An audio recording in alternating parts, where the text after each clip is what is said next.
मुख्यमंत्री देवेंद्र फडणवीस यांच्या स्वप्नातील शक्तीपीठ महामार्ग होऊ घातला आहे आणि त्याला विरोध करणारे कोल्हापुरामध्ये आज शक्तीपीठ महामार्ग विरोधी मोर्चा आहे। या मोर्चामध्ये माजी आमदार सतीश पाटील आहेत, ते आपल्याला काय सांगाल की शक्तीपीठ महामार्ग हा मुख्यमंत्र्यांच्या स्वप्नातील आहे?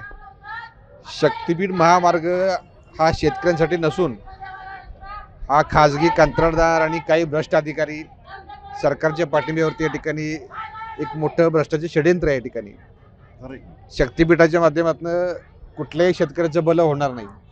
एक तरी शेतकरी प्रचंड अडचणीत आहे, हमी भाव मिळत नाही, शेतीचा खर्च वाढलेला आहे। असं असताना ठिकाणी शेतकऱ्याला आधार द्यायचं सोडून शेतकऱ्याला भूमिहीन करण्याचा डाव हा सरकारचा आहे। त्या माध्यमातून ह्या सगळ्या जमिनी या सरकारच्या माध्यमातून कुठेतरी हा लाटण्याचा डाव आहे। निश्चितपणाने या ठिकाणी शेतकरी देशावर लागणार आहे, शेतकरी भूमी होणार आहे आणि आपल्या शेतीचा उद्योग आहे पूर्णपणे या ठिकाणी कोलमडणार आहे। अशा प्रकारचा हा शक्तीपीठ मार्ग आहे। पहिली अलाइनमेंटमध्ये दुसरी अलाइनमेंट घेतली त्यावेळेलाही विरोध आहे, पहिल्यापासून तुम्ही विरोध करता, इथली पुढची भूमिका काय असेल?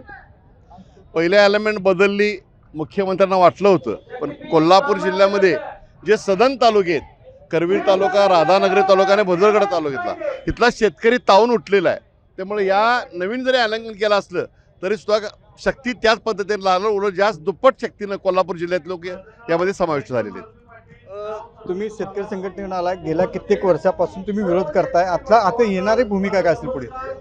आमची भूमिका एकच आहे की शक्तीपीठ महामार्ग रद्द झाला पाहिजे, रद्द हा झाला पाहिजे। पहिल्यांदा अलाइनमेंटमध्ये सांगितले कोल्हापूर जिल्हा वगळला, आम्ही कोल्हापूर जिल्हाच नाही की महाराष्ट्रातच नको आहे, कारण का पुढल्या निवडणुकीच्या पैशाचे भांडवल तयार करण्यासाठी कंत्राटदारांच्याकडून घेण्यासाठी हा मार्ग आहे। आम्ही वेळोवेळी आमचे राजू शेट्टी साहेब हेच सांगत आलेले आहेत, यांना फक्त आपला पुढच्या निवडणुकीचा अजेंडा डोळ्यासमोर ठेवून हा मार्ग बनवायचा आहे, पण आम्ही तो बनवून देणार नाही। शेतकरी काय वाटेल ते उदे रक्त सांडावं लागलं तर चालेल, पण आम्ही शक्तीपीठ महामार्ग करून देणार नाही। तुमची काय भूमिका आहे?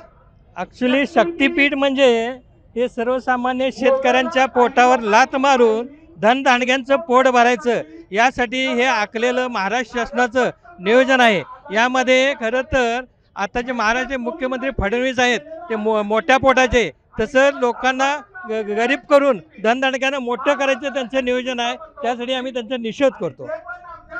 आपण शक्तीपीठ महामार्गाला विरोध करता, आपली शेती वगैरे काय जाती काय? बघा, माझी शेती जात नाही, पण मूळचा शेतकरी घरातला मी व्यक्ती आहे।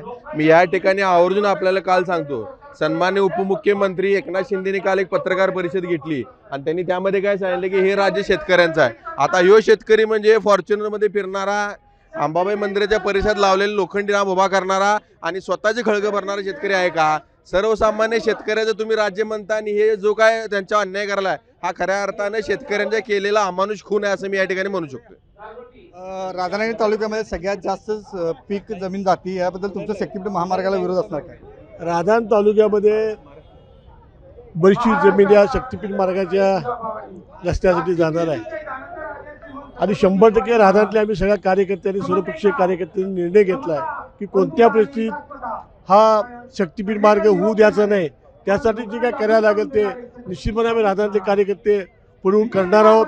शक्तीपीठ होऊ देणार नाही आणि जमिनीमध्ये कुठं आम्ही येऊ देणार नाही। कोणत्याही परिस्थितीत शक्तीपीठ महामार्ग होऊन देणार नाही आणि रक्त जरी सांडायला लागलं तरी चालले चाललं, असाच कार्यकर्त्यांचा भावना आहे। त्यामुळे शक्तीपीठ महामार्ग होतो का पाहणं हे गरजेचं आहे। अमरसिंह पाटील, जय महाराष्ट्र, कोल्हापूर।